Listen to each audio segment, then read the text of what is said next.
Hello and welcome to the Betting Odds Show, the show that will give you the comprehensive rundown of the trending betting markets and our free tips for the biggest events in sport. We're starting off with our big game free bet, thanks to our friends at Paddy Power. So if you want to win the free bet, just subscribe and make sure you comment below with your bet for City versus Arsenal. Anton, you know I like an anti-post bet at the start of the season, where you can have a look at all the leagues and really find some value for some big returns. It's a waiting game, but it's well worth the wait. It is. I think it can often be one of the best ways to the big money, can the anti-post, Charlie. But just to clarify, these now are outrights from now until the end of this Premier League season, yeah? Yeah, but there's a difference. So these are called outrights. However, there is a market called the run-in, which is used in this season as an individual season. So City are favourites to win that. Aguero favourite top goal scorer. Again, there's another article on that at Betting Odds. Yeah. But yeah, I love the anti-posts. The pandemic obviously cut them short. A shout out to Bet365 who paid out on all winners and voided all other bets, which must have been a lot of bets. So fair play to them. We're treating this as a brand new season, so I've sort of had a look around and tried to find some outright value. So here's what I've gone for. Have a little break. Right, Wolves. Right, I'm starting off with Wolves to finish in the top 5, Anton. Yeah, it's not having a look at the market here, Charlie. We've got Chelsea 1-5, Man United 4-9, Wolves 11-4, Tottenham 5-1, Sheffield United 13-2, and Arsenal 9-1. Who are you fancying? Yeah, it's got to be Wolves for me. I think they've had a really, really underrated season. They started their season in July 2019, almost a year ago. They played 48 games, and I think they're in the driving seat now for Europa League round of 16, and they're still in the mix for top 5. Could be top 4, but Nuno he's working wonders there. I think this pandemic is the best thing that could have happened to them. After that run of games and playing in Europa League, which they would have, they've had time to refresh, recover. And with their team, they only play a certain amount of players. They know their roles. And I think this is going to give them a real good chance to sit back, refresh, and come out flying. Their first 3 games are West Ham, Bournemouth, and Aston Villa. Three teams they could easily beat the... 3 teams in the bottom 5. And then after that, they've got 2 huge games between Sheffield United and Arsenal. I think if they can win 3 or 4 of those games, they'll give themselves a really good chance.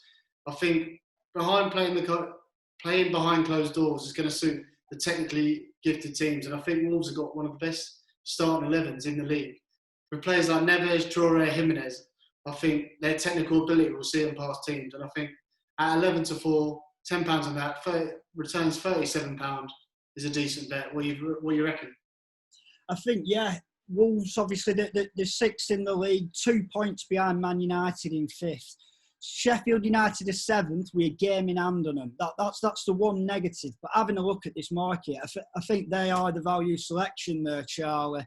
With Man United at 4-9, I would not be rushing to take that when, they can be up and down like a bride's nightie at the best of times. Tottenham 5-1.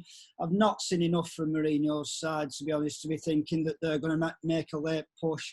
They're 8th, at Tottenham. They're currently 4 points off Man United in 5th, and I just can't see them doing. And I think yeah, it's a decent shout at 11-4. There, it's a decent, not a bad price. We'll see how it goes. Yeah, that's my first one. Second one, same price, 11-4. I've had a look at relegation outright. I've got a bit of money on the side to back Watford just to cover myself if we do go down, my team. But I'm actually having a look at Brighton to be relegated.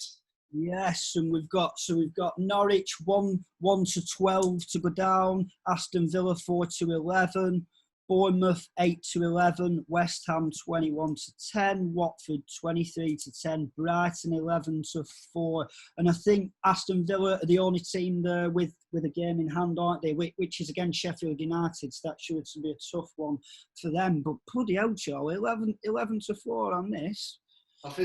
I honestly think it's a good value, and here's why.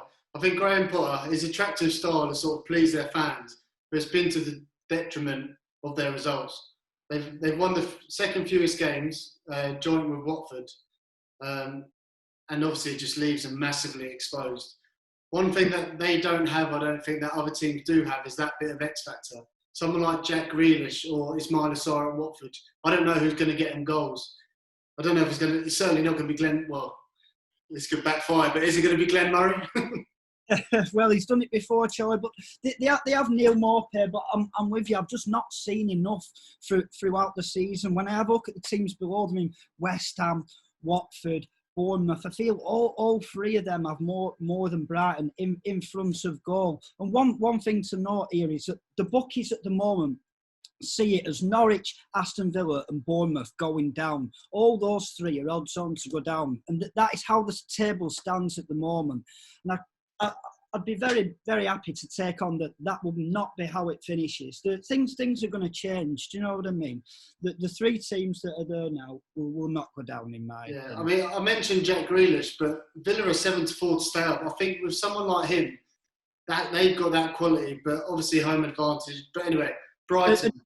And sorry, Charlie, just while we're on Aston Villa there, one really key thing for after this restart, John McGinn.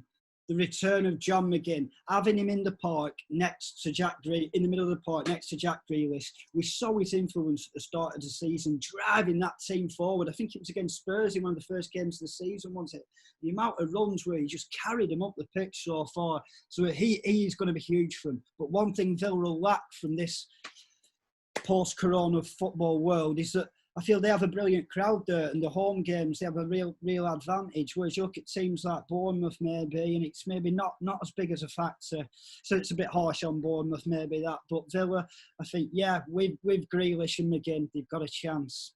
Yeah, you love McGinn, a questionable second pick in your draft. But like you said, I went to Villa Park.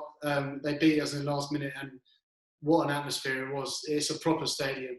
Anyway, back to Brighton. My last point, and this is the big one for me, is their first three games. Arsenal, Leicester and Man United first three games. Having a look, after watching the Bundesliga, I just think if you get off to a bad start, your confidence, I can really see if they lose those three games, their heads are going to be gone and they're going to struggle to get it back up. I think they're quite high up in the betting, and at 11-4, I think it's worth a punt. I'm with you there, mate. Definitely on that one. And the last one, I've gone for the Egyptian king, Mo Salah.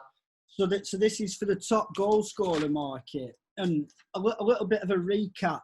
We've got Vardy currently on 19, Aubameyang 17, and we've got Mo Salah and Sergio Aguero on 16, three off the top.